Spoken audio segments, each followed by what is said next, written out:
Hate. Let me tell you how much I've come to hate Rose since this show began. There are 37 miles of nerves in the human body. If the word hate was carved on each nanoangstrom of these miles, it would not equal 1/1,000,000th of the hate I feel for Rose at this micro instant. Hate. Hate. Hate. Oh, yeah! It was like lightning! Everybody was frightening! And the music was soothing! And they all started grooving! And the man at the back said, everyone attack! And they turned into a wild beast! And the girl at the front said, fire, motherfucker! And they turned into a wild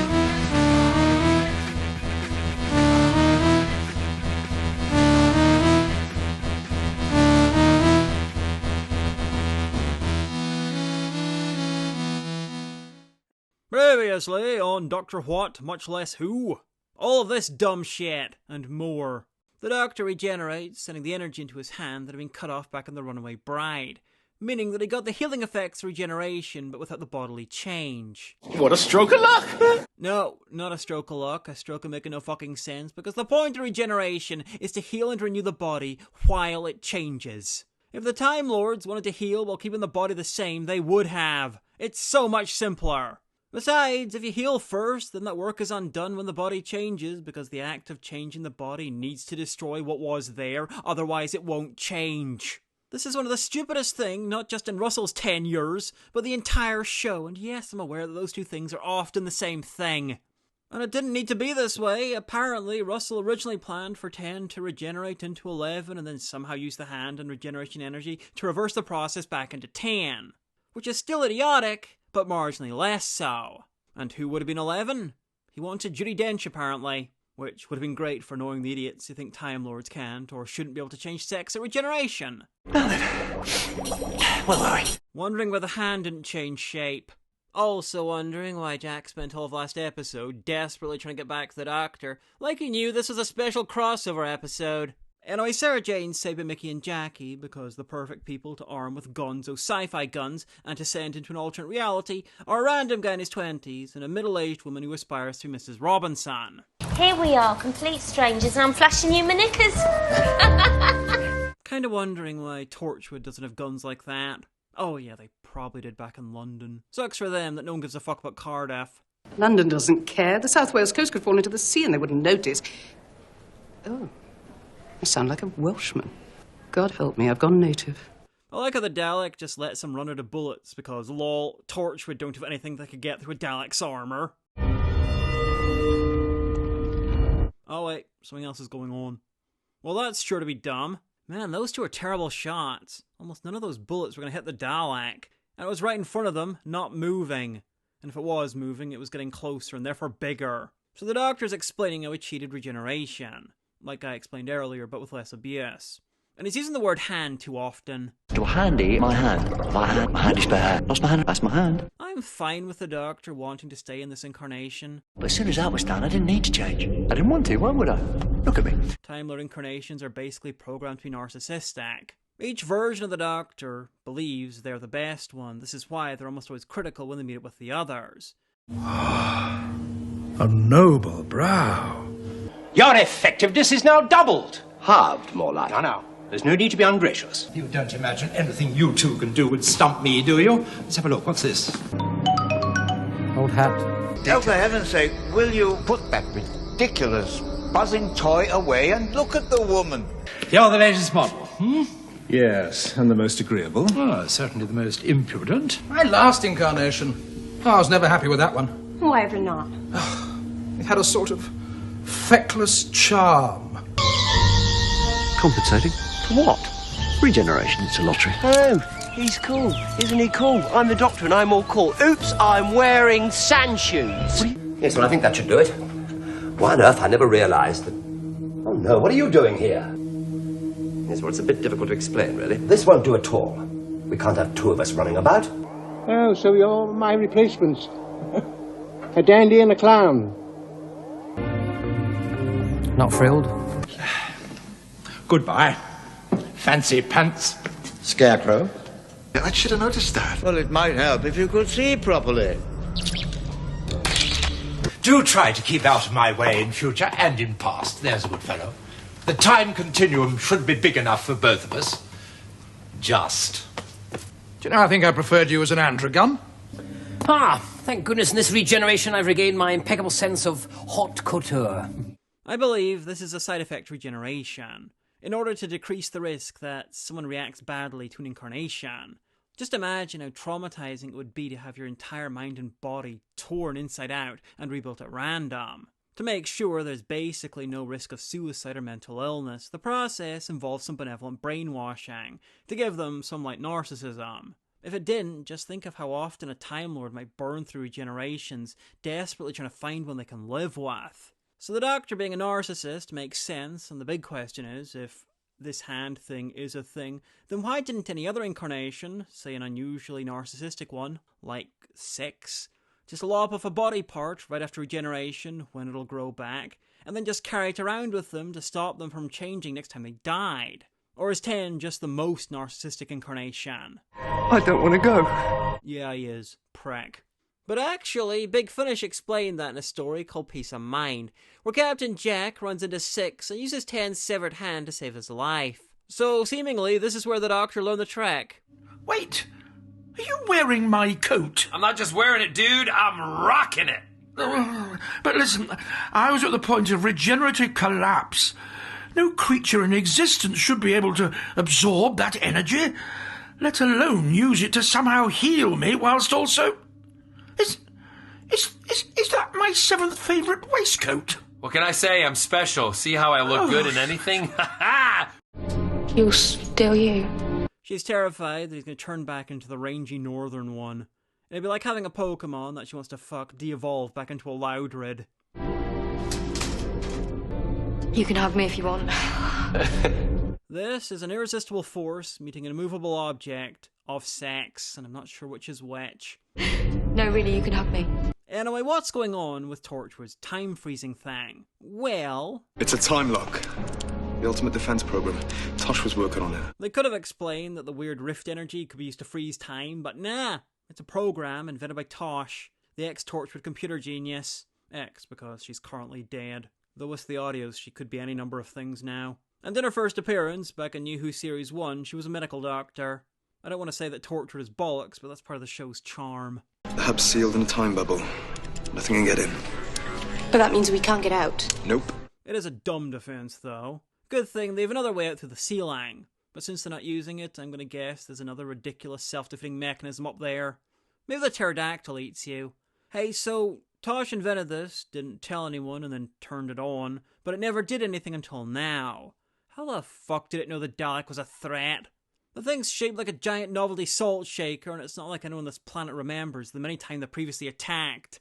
So in a brief bit of ever-increasing stupid, the Daleks have surrounded the TARDIS, no one inside has noticed them, and the Daleks managed to shut down its power via the magic of time.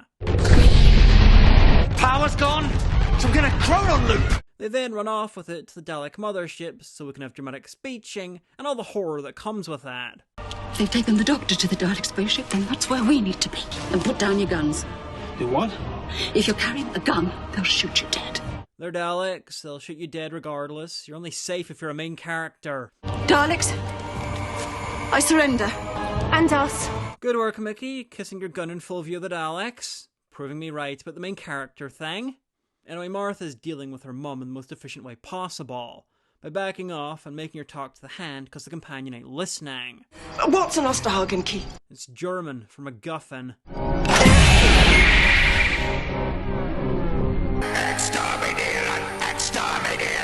Okay, that is a nice touch. Though Martha should still be able to understand other languages thanks to the vaguely explained psychic link to the TARDIS.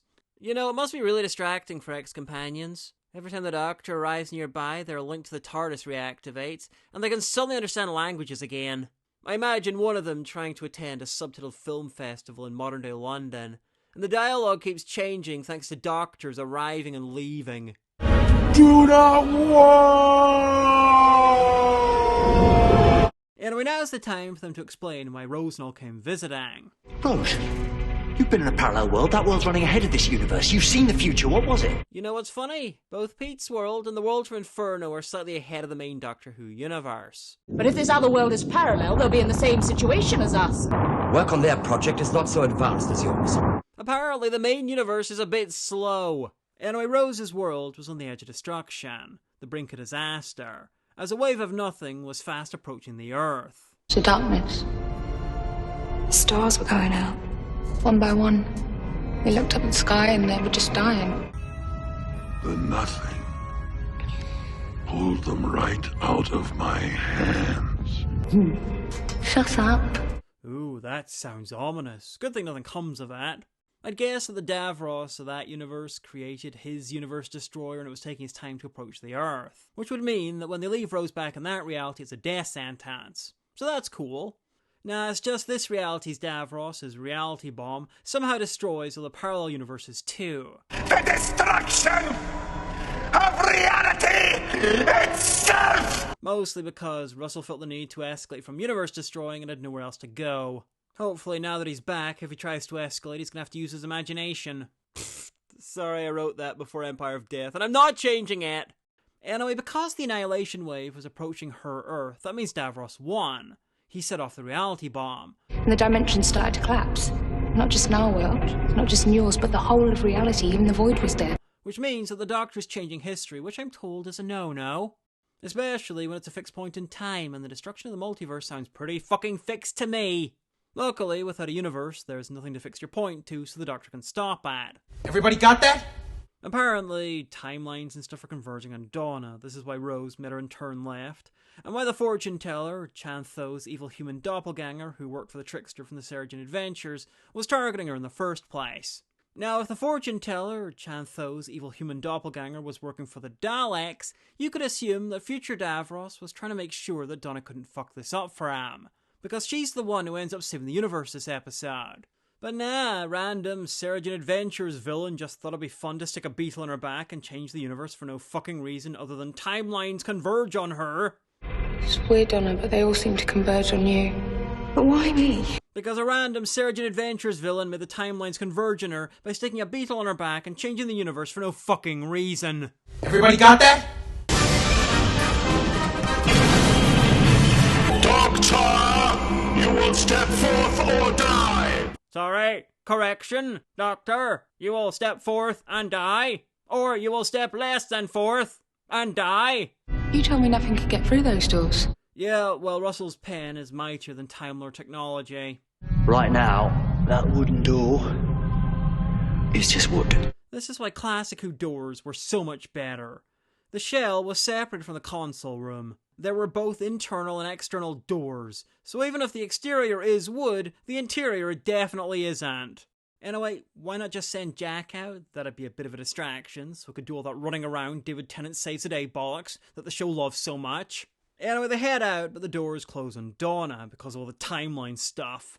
What's weird about Russell's time in the show is quite a lot of it actually, but at the moment I'm thinking about how he seems to run on things being predetermined. Donna's got her fate to save the universe here. He loves giving prophets and seers to time-traveling species like the Daleks and the Time Lords. But none of these predetermined outcomes were ever caused by the Bill and Ted Time Track, where you go back and set up your own victory after you've won. Only there's one thing you didn't think of. Yeah, only the winners are gonna be able to go back and set things up. Yeah, and that's gonna be us, dude.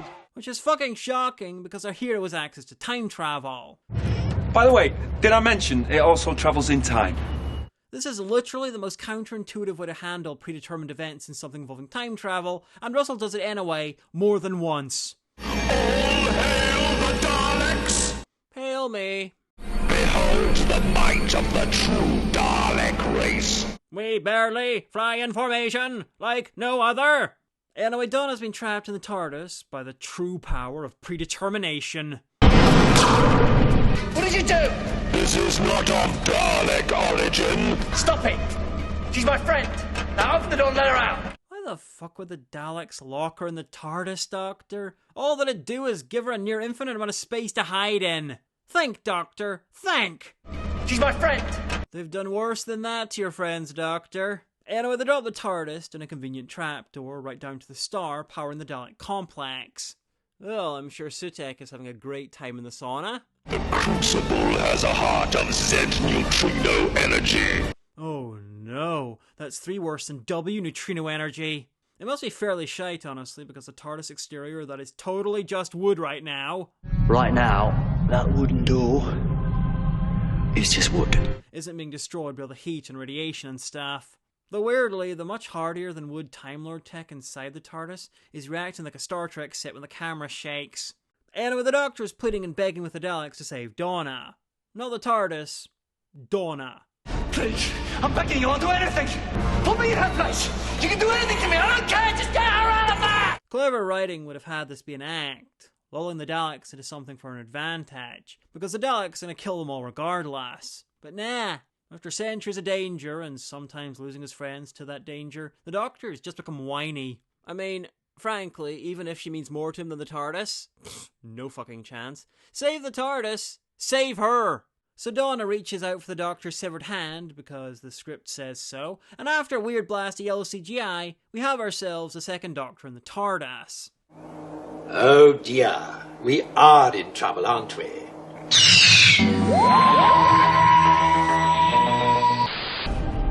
It's you! Oh yes. This is the Hand Doctor, half human. Though not just half human, half Donna in particular. Just think of the implications. He's gonna have all sorts of weird urges he doesn't understand, like the need to drink Prosecco and sleep with guys called Clive. Oh yes. Anyway, he reboots the TARDIS or something and saves them. TARDIS has been destroyed. Feel this.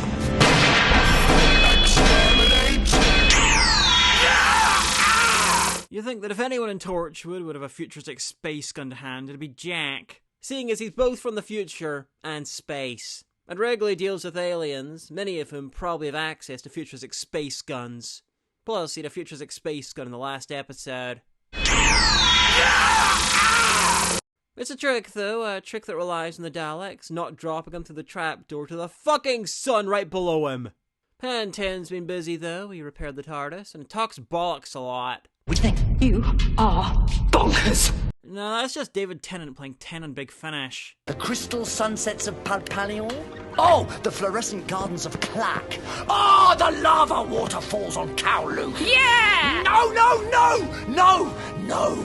I've got it. Yes, brilliant. Honestly, I think they get him to snort something before each take. Anyway, it turns out that there's never been anything like him before. No, I'm unique. Never been known like me. If you're unique and this has never happened before, then why are you able to do a big speech explaining it in detail? And if it's as simple as lose body part and then regenerate near it, then someone else touches it, then how the fuck did this not happen before? Some freak in Gallifreyan history is gonna lose a body part and keep it around, like a Time Lord General Sickles, and accidentally clone himself when someone else touches it. You got millions of years of history, and thanks to writers like Russell T Davies, you got piles of dumb shit to fill that time. This cannot be the first time this has happened. Hell, I wouldn't be surprised if there was a Time Lord who did this every incarnation and then started a fucking band. Actually, this might work as a new villain. A Time Lord crime syndicate called the Hand. They have a TARDIS and they're all the same person. They all cut a piece off after each regeneration and keep it nearby to make sure they stay the same, and then one of them touches the body part to create a new member. But the clone is pure Time Lord because another incarnation of him touched it. You could have versions of him turn up everywhere and get killed, because there's no way to know if that's the original. Anyway, the Hand Doctor's finally realised he's half human. Oh, that's disgusting. Well, isn't that wizard? One heart. Oh, one heart. Oh, you haven't had only one of those since you were a nipper of about 400 years thereabout. So the Hand Doctors realise the supreme unlikeliness of all the things required to bring Donna to this moment. We've been blind. Something's been drawing us together for such a long time. Yeah, the writer. Donna's not even the first companion to meet up with the Doctor or leave him, and then run into him again randomly and start travelling again later on. That's Tegan. But that wasn't destiny, that was them running into each other in Amsterdam. So you're stuck with me, aren't you? So it seems. Because there are worse places to hang out than Amsterdam. Sometimes a cigar is just a cigar, but a New Who, it's not even a cigar. It's a barely explained life or death, uber dramatic thing that's one stuck in your mouth because it's apparently more interesting than a fucking cigar. Gehen Sie fort! Ich heiße Martha Jones. I thought this place was supposed to be guarded. They were soldiers. Boys. That sky is impressively black for currently being covered in planets and random space bullshit.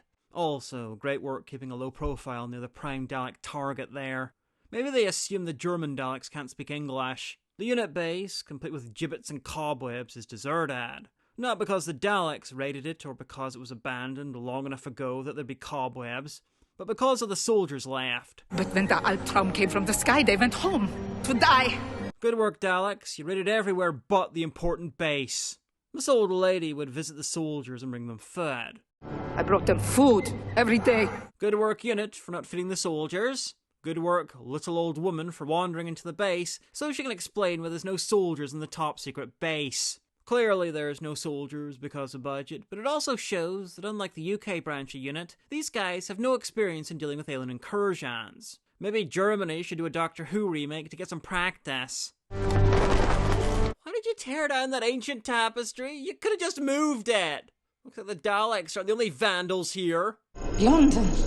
In those days to see it. So much glamour. The only thing more obsessed with London than her is early New Who. The accent. That is London, yeah? I went to London. I think London must be changed now, yes? So it turns out that the soldiers who guarded this base spent their time talking loudly about the top secret purpose of the base, the Osterhagen Key. The Osterhagen Key. The weapon of malicious defense to destroy the world if all else is lost. I know the key. What it does. Kinda glad they left if they kept talking loudly about the secret doomsday device they were guarding. If they faced the Daleks, they'd probably try to kill them by shooting ech other. Suicide Squad! Attack!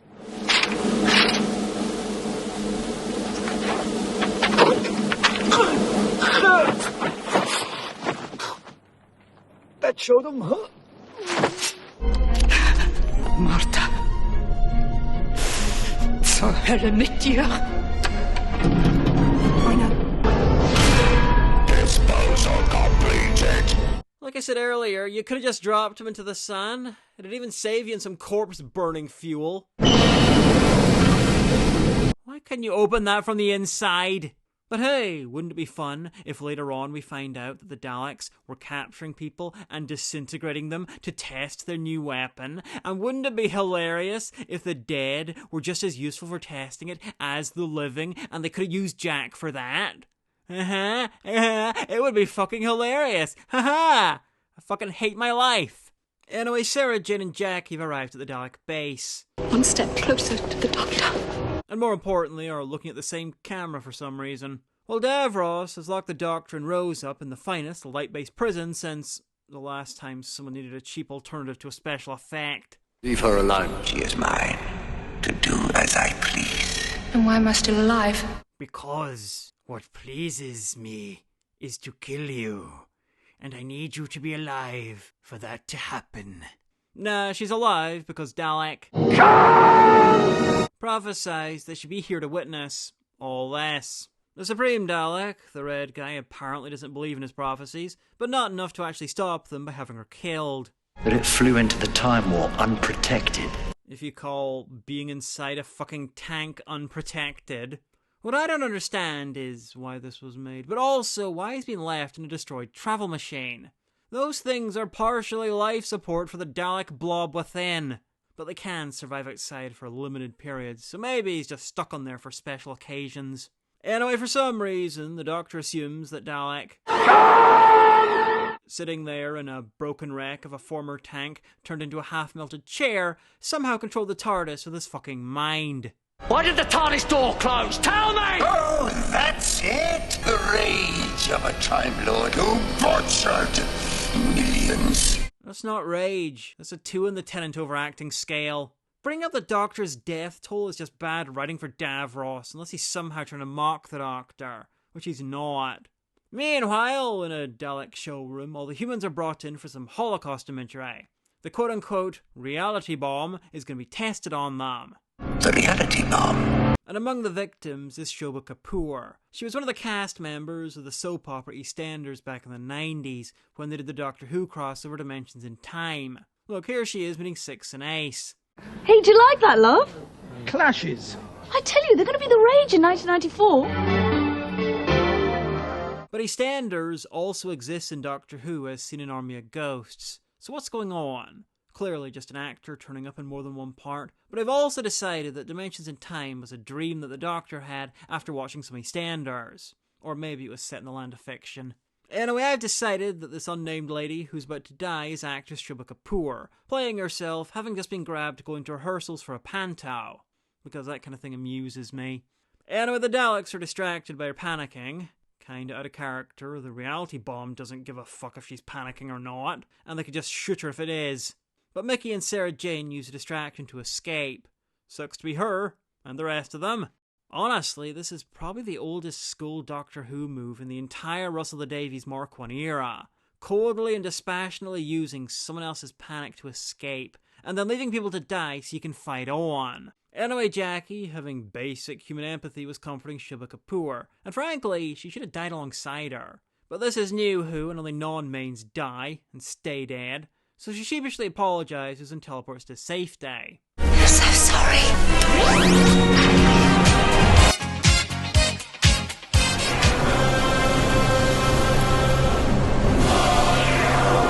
Listen to that. Them eyeing their hearts out to all the glowy things. Say what you will about the Daleks, but their choirs are good enough to feature in shit Doctor Who. I love how no one reacts to being disintegrated. That's why it starts with the ones at the back, so no one notices. You see, all the emotions are being saved for the main characters, who no one sees looking back into the room. Oh, nice. They left Shubha Kapoor for last for the pathos that Jackie doesn't feel because none of them give a fuck. No. Davros!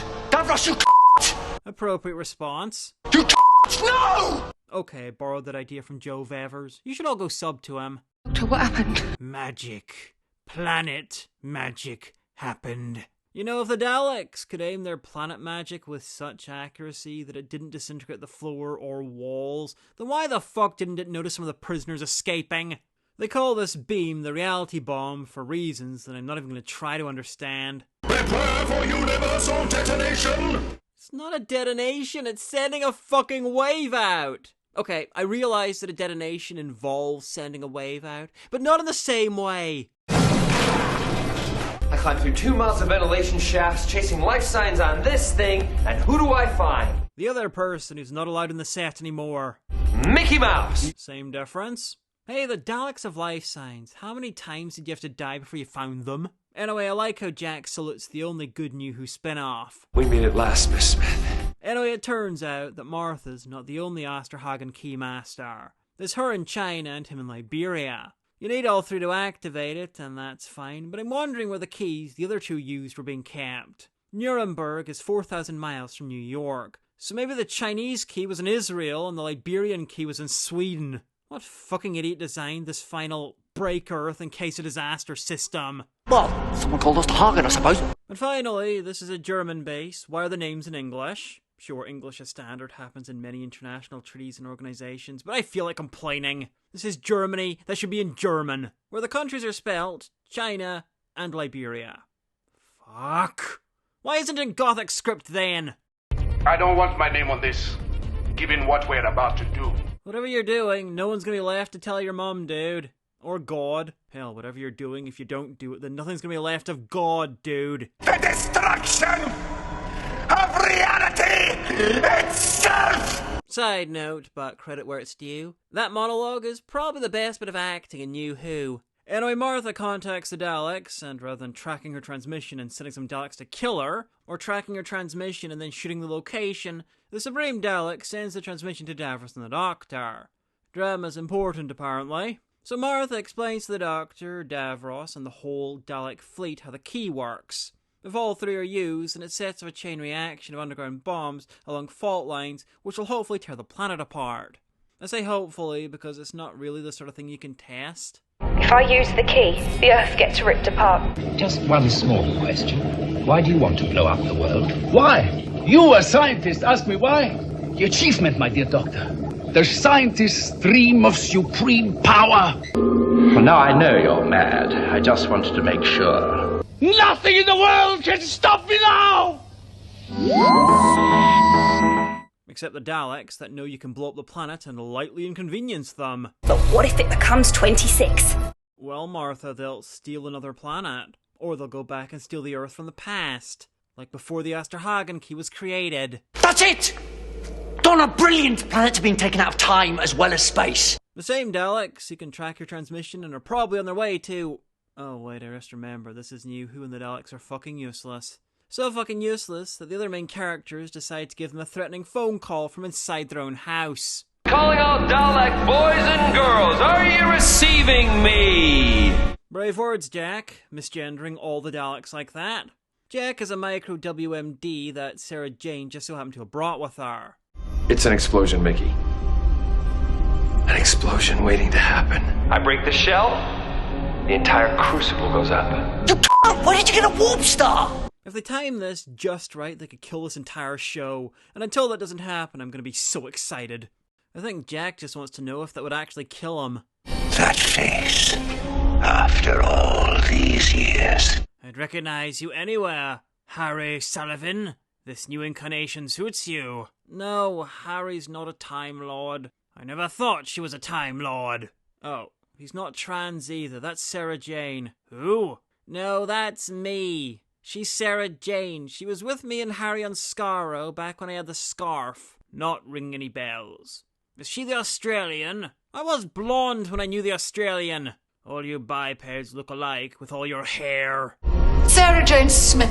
Remember? Clearly not.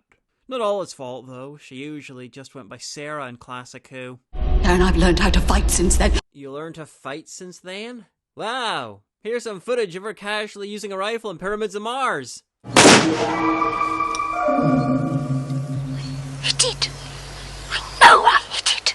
She apparently had a busy couple of weeks after getting back from Skaro. Hey, Davros, how come you can always recognize me but not her when she looks almost the exact fucking same? Have you ever seen your fashion sense, Doctor? Also, when someone randomly arrives on the scene and starts causing trouble for my plans, I just assume it's you. And I'm usually right. Sometimes it's just that Absalom Dark, though. Or those blasted space Mormons. Anyway, where was I? Oh yes, Davros is inept at memory problems. The man who abhors violence, never carrying a gun. But why would Davros know anything about that? He only had the Fifth Doctor point a gun straight at his head one time. I'm not here as your prisoner, Davros, but your executioner. You take ordinary people and you fashion them into weapons. I made the Daleks, Doctor. You made this. God damn it, the one time I don't want Ten to be sad and he is. Because he's taking Davros' word that they're similar. And the only way they are is that they're both cunts. Anyway, the Doctor is feeling so emotional that he starts having flashbacks to shit he didn't even experience. How many more? Just think how many have died in your name. Well, that's a fun mix of people who mostly didn't die for him.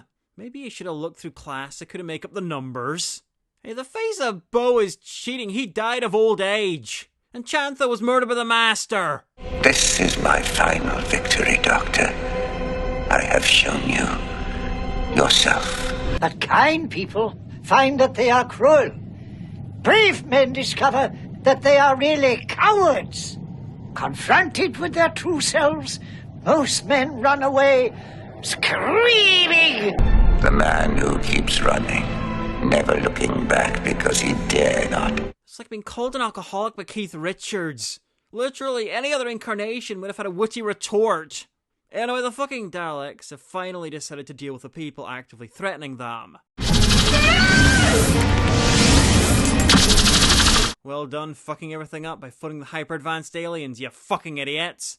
It was a nice universe until 2005. I wonder if the Daleks know that it'd be simpler to just teleport them and not rematerialize them, rather than go to the effort of keeping them prisoner. Detonate the reality bomb! That's still not a bomb or a detonation. You Stavros! Nothing can stop the detonation! Nothing! Brave words from a charred Hotwing who's always getting stopped right when he thinks he's on the verge of victory. Anyway, time for Han, Ten and Donna to make their big appearance. Not by getting the benefit of surprise, by landing the TARDIS around Davros, but by landing 30 feet away, standing dramatically in the doorway, running towards him, and then getting shocked that he has an electro gauntlet. You might think this is yet another example of New Who ripping something else off, in this case Star Wars, but this is actually yet another case of classic Who ripping something else off, in this case Star Wars. Okay, check out the weird MC Escher perspective madness going on with this guy's legs in Davros' chair, thanks to a special effects fuck-up. Nice. Anyway, the point is, no one should be surprised that Davros can fire lightning. Activate holding cell. Maybe you should have fired from inside the TARDIS, or from behind any kind of cover. Anyway, Donna tries to use it too, but gets blasted herself. Both she and Han 10 survive, but I won't complain. Most people survive Davros' finger beams. It's more of a slowly torture you to death thing than a kill you instantly thing. How come there are two of you? Human biological matter crisis. I like how the Doctor jumps to assuming that the meta-crisis, a thing that has apparently never happened before, and is probably thought to be impossible, or literally inconceivable, happened. No, I'm unique. Never been known about me. Instead of just assuming that a future version of himself came back to help out. Detonation in 20 bells! I'd love to know what the people on the other planets, some of whom are much more advanced than Earth, are doing all this time. Just chilling, being lava or fat. Assuming the Doctor will deal with that. 3, 2, 1! Detonation negative! Explain! Oh, okay. Basically, the Daleks are fucking useless. They forgot to put her into a holding cell, and now she's doing the third most annoying thing the 10th Doctor does. Run around and talk bollocks to distract the audience from the fact that she's creating her own Deus Ex Machina as she goes along. The second and first most annoying things are the hideous quasi-pacifism and a stubborn refusal to fucking die and stay dead. Disney brought him back. They're gonna make him do this till he's 90. So, what's going on with her? Well, basically, when the Hand Doctor was created, she ended up part Doctor in her mind, but she needed that electricity to unlock it.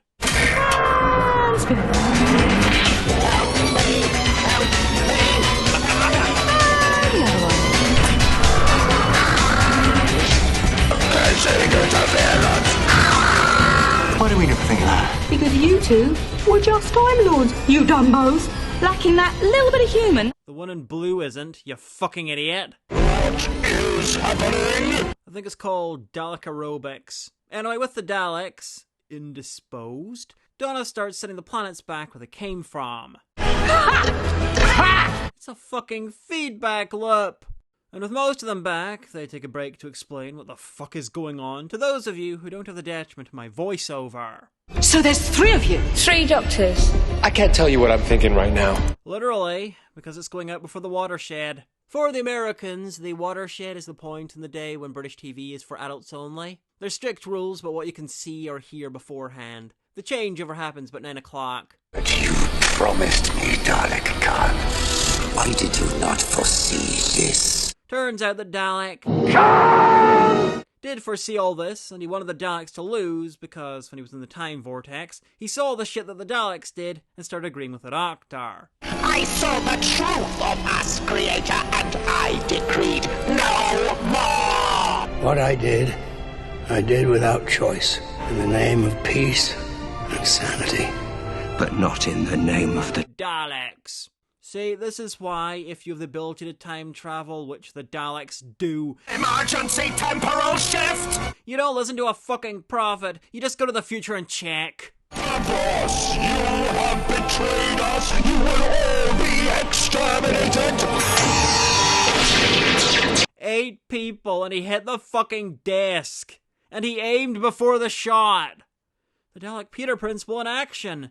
The poor dumb bastard was promoted to his level of incompetence.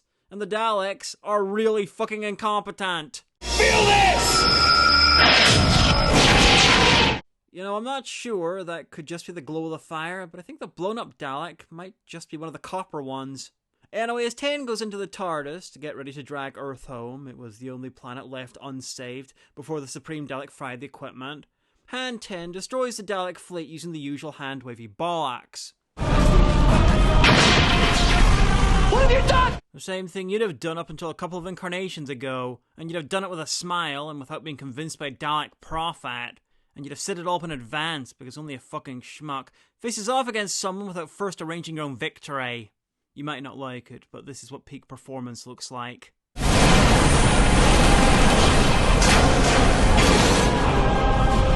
me!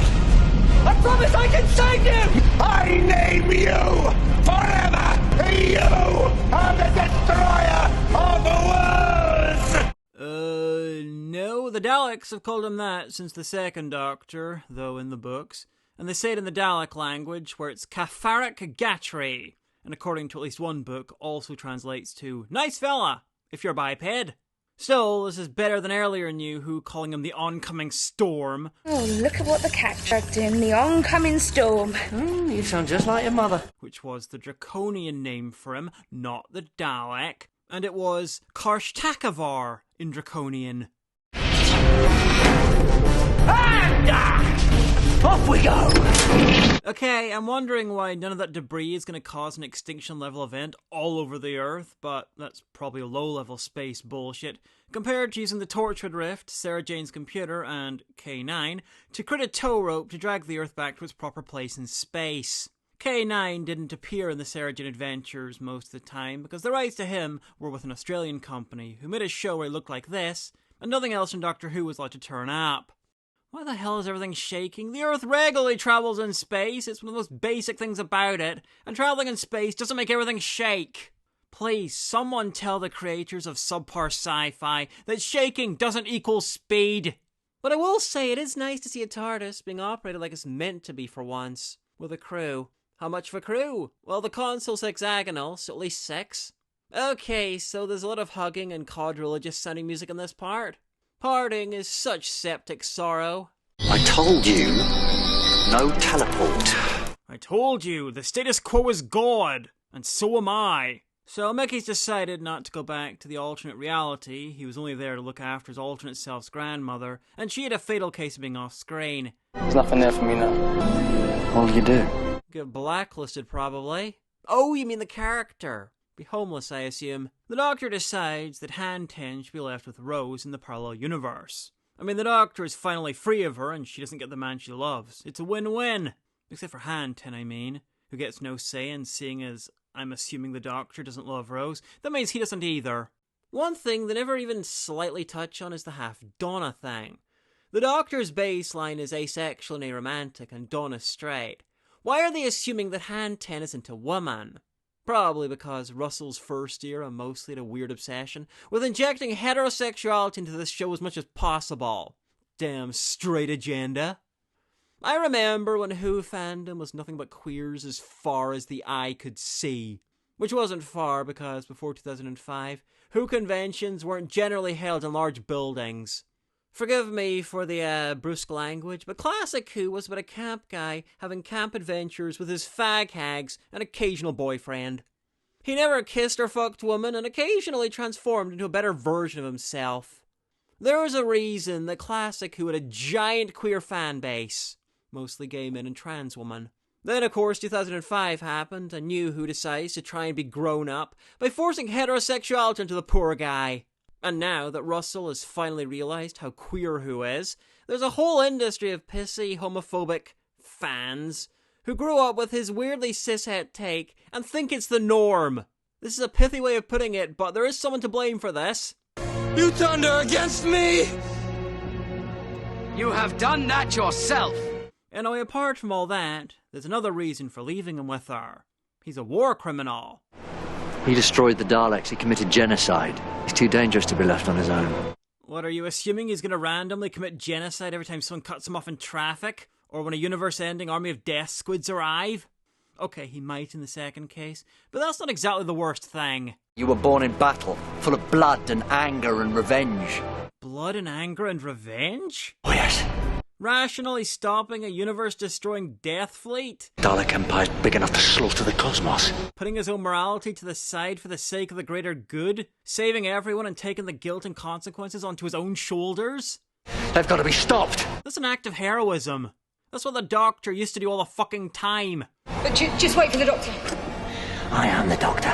The funniest thing about this is that Han 10 reacted to the Daleks like any pre-New Who Doctor would in the circumstance. Built a device and killed them, and not feel bad about it.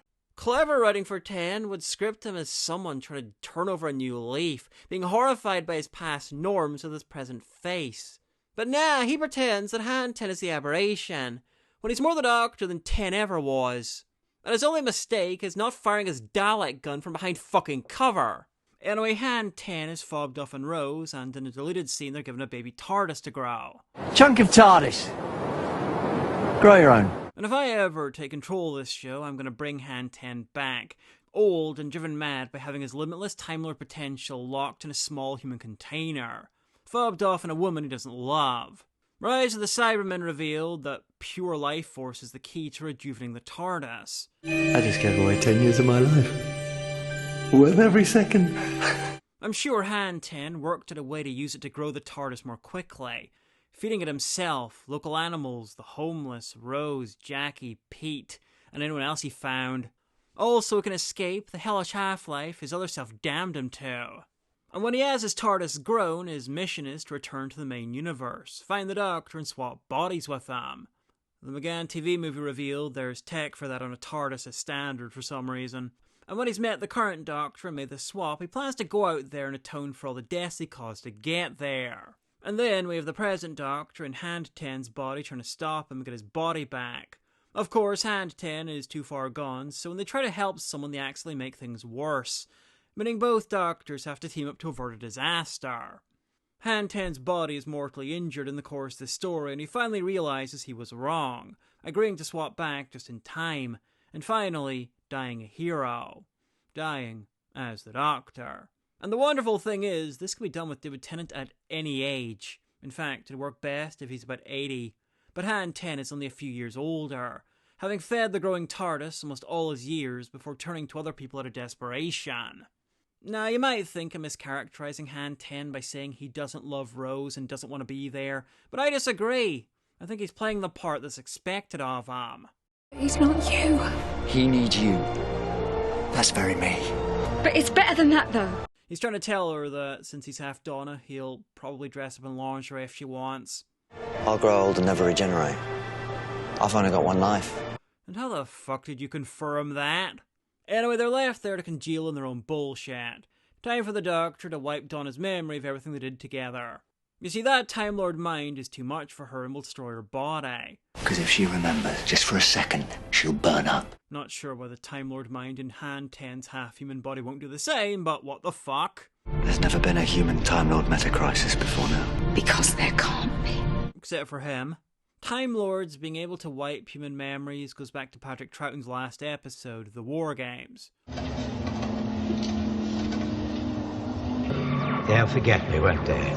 Not entirely. The main problem with this, apart from the whole thing being nonsensical, is that it shouldn't be the Doctor forcing this on Donna, because it's kinda accidentally rapey. No, please, no!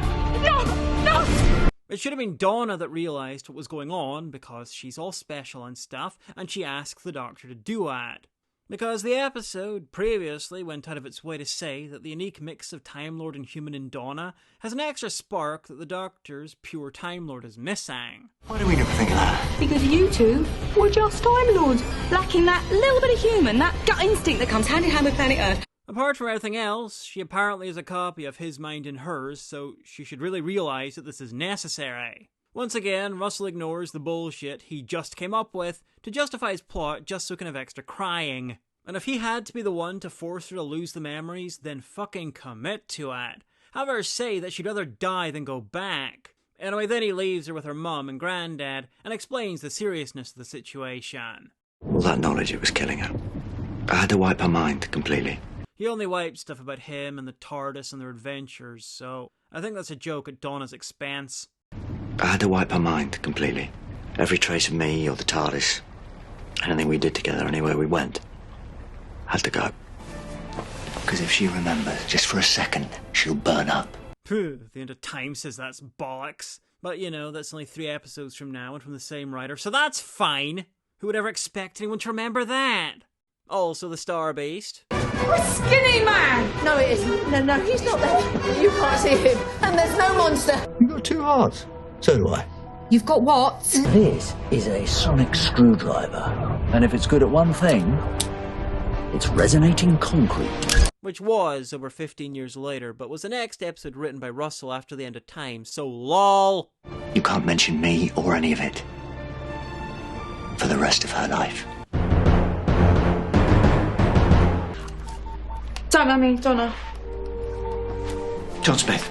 See, if it was true, he wouldn't have risked that. And apart from that... I've seen ya! Donna, I was just going. Yeah, see ya. He is trying to kill her. Thought we wouldn't notice, but we did. Usually I'd approve, but I kind of like Donna. You'll have quite a bit of this. Atmospheric disturbance. Why is the rain weird enough to comment on? It's a rainy island, made a tourist a disappointment. What about you now? Who've you got? We could just go hang out with Tegan. I'm sure she'd love a good laugh at his sad face. This was just awful, full of manipulative cod emotion, half-thought-out bullshit, and more fan disservice than a novelty fan depicting 40 different kinds of squirrel shit. One of the things I found surprising, because I'd not watched the series in so long, is how fucking awful everything looked. I mean, it was obviously bad, even at the time, but compared to the Chibnall era, pre-Flux, it was just dire. I was not kidding when I said it looked like a Nickelodeon show. Parts of the Russell Davies era's visuals have aged worse than the McCoy era. And that's fucking impressive. Anyway, that's it. Journey's End. And with that, I think I've reached the end of my Tenant Twatty Who's. Maybe I'll rewatch this story and get incensed. Maybe someone will request a review. But until then, I think I'm done with Tenant. I have no idea when I'll do my first Gatwa, but I'm sure it's coming. Anyway, I have no idea what I'll be covering next or when, so keep an eye out. Or watch my other videos. They swear a lot, and they're not always blocked.